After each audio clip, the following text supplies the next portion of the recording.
Time now for some business news, and market sentiment has been boosted today by a deal in the United States to transfer loans and deposits from Silicon Valley Bank, which fell into bankruptcy earlier this month, to another bank. First Citizens is a family-run bank based in North Carolina, and it's taking over SVB's assets. It's also reopening its 17 branches under its own name today. Well, that deal was announced by the US Federal Deposit Insurance Corporation, which has been guaranteeing SVB deposits since its collapse earlier this month. First Citizens is buying loans worth $72 billion at a $16.5 billion discount. Well, this has offered some relief and optimism to investors after a battering few weeks on the market. Let's have a look at how shares are trading today in Europe, and you can see there it's positivity pretty much across the board. Not sure if we can have a look at US markets as well.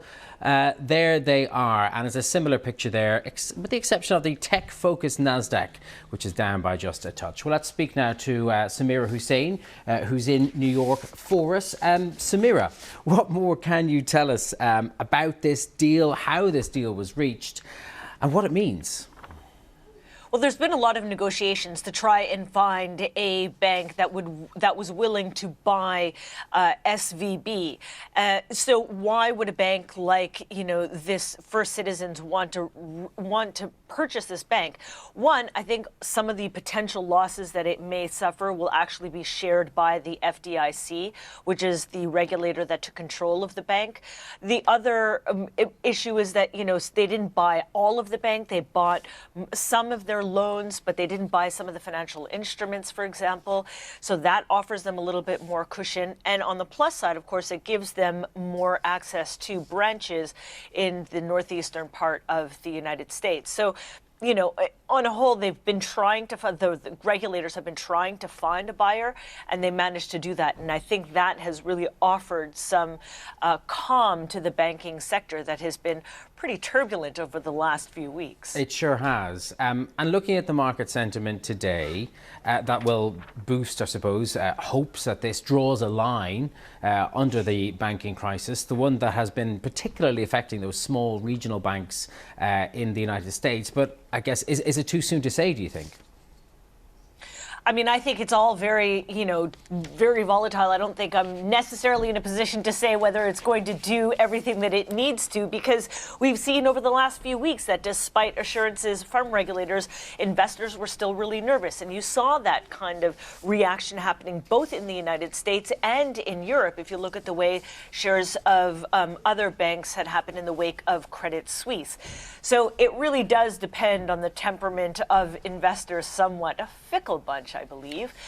But so far, it seems to have been doing that. We'll have to see what happens going forward. For sure. And another big banking focal point of the week is coming up tomorrow, when the Senate Banking Committee holds a hearing into this very crisis. What are we expecting from that?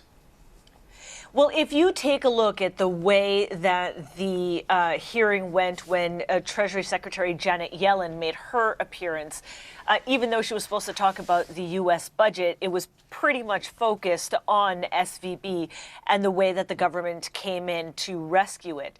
What I think a lot of lawmakers are going to be asking is some very poignant questions in terms of who is responsible, how did they get there, and why is it ultimately that they will certainly paint the picture as if ultimately the U.S. taxpayer is the one that's bearing the burden. OK, Samira Hussain in New York, thank you very much. Well, let's shift gears to Europe now, which has been rocked by a wave of strike action, with people taking to the streets in disputes over pay and pension reforms. In Germany today, the transport network has been at a standstill as the country's two biggest unions there demand higher pay for their members. It's meant that staff at airports, ports, railways, buses and on subways have been taking part in what's been Germany's biggest strike for decades. The Airport Association expects that around 380,000 air travellers will have been affected. And in France, unions are preparing for a 10th day of strikes on Tuesday. That's as unrest continues across the country against President Emmanuel Macron's pension reforms, which would see the retirement age rise from 62 to 64. There were also clashes in Bordeaux over the weekend, some of which turned violent, increasing the pressure on Macron to reverse his plans. I spoke earlier to a strategist who explained what the workers are fighting about. So yeah, I think in Germany you've got two specific things going on. One is that inflation, like in other parts of the Eurozone, is still persistently high. In February it fell, but it's still close to 9%. So that's obviously taxing workers' wallets. And secondly, with Germany, this country relies heavily on collective bargaining schemes. And as those roll off over the course of the year, you're going to see more of these negotiations and possibly more of these strikes as people kind of strive to get those wage increases that they feel they need. And indeed, here in Britain, we've been dealing with a wave of transport strikes over the last 6 months.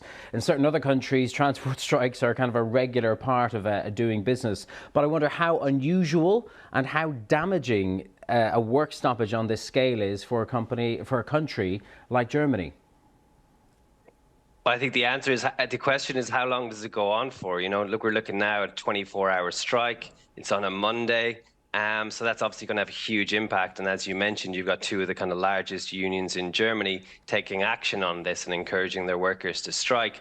So the longer this goes on, the more of a problem we're going to have. But as you've seen earlier in the year in Germany, other unions have managed to get those pay increases for their workers. So it depends who's going to cave first on that perspective. And indeed, one of the fight backs against the strikers in other countries like the UK has been that these pay demands are themselves inflationary. Is that a debate that's playing out in Germany now too?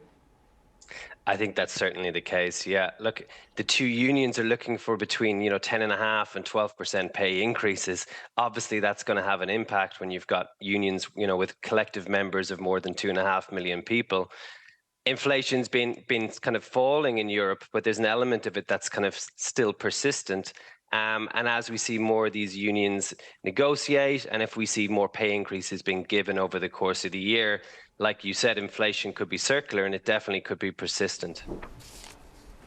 In other business today, the chairman of the Saudi National Bank has resigned. The public statement is that Ammar al-Qudri left for personal reasons, but he's been under pressure in recent weeks after a media interview in which he ruled out raising his bank's stake in Credit Suisse. That statement sent that bank's shares into a tailspin from which it did not recover. The founder of the Chinese online retailer Alibaba has returned to China after more than a year of apparent exile. Jack Ma was spotted visiting a school that he founded in the Chinese city of Hangzhou. Ma left China after criticizing the country's regulatory system.